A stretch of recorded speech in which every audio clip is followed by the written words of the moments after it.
उद्धव ठाकरेंच्या सभेला पावसाचा व्यत्यय आल्याचं पाहायला मिळतंय। शिवाजी पार्क परिसरामध्ये पावसानं हजेरी लावलेली आहे। पावसामध्ये कार्यकर्त्यांना खुर्च्यांचा आधार घ्यावा लागतोय।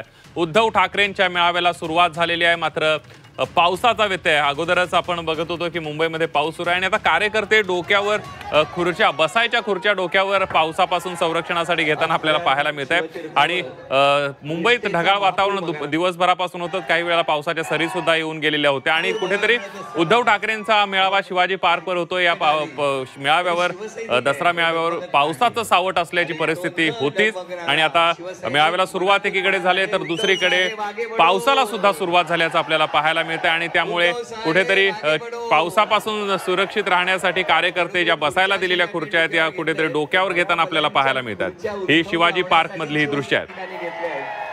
असंच काहीच वातावरण या शिवतीर्थावर आणि आपल्या बरोबर सर्व सन्माननीय नेते सुद्धा व्यासपीठावर आहेत। काही वेळात आपण बघतोय ठाकरेंच्या सभेला पावसाचा फटका बसण्याची शक्यता आहे। थोड्याच वेळामध्ये तिथे पदाधिकारी नेते कार्यकर्ते जमायला सुरुवात झाली। राज्यभरातून जे शिवसैनिक आहेत, ठाकरेंचे शिवसैनिक हे शिवाजी पार्कवर पोहोचलेत, मात्र कुठेतरी पावसाचा व्यत्यय आल्याचं पाहायला मिळतोय।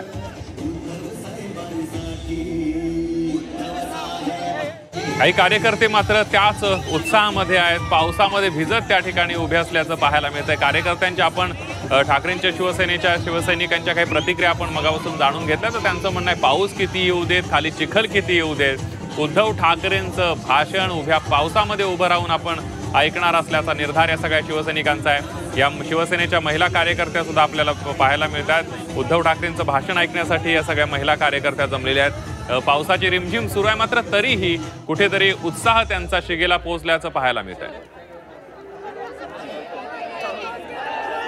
शिवाजी पार्कवरची ही दृश्य आपण बघतोय। पावसापासून बचावासाठी हे सगळे शिवसैनिक डोक्यावर खुर्च्या घेऊन या ठिकाणी आपला बचाव करताना पाहायला मिळतात। सगळे शिवसैनिक काही छत्र्या घेऊन आलेली नाहीत आणि त्यामुळे कुठेतरी पाऊस जाईपर्यंत असं चित्र पाहायला मिळू शकतंय।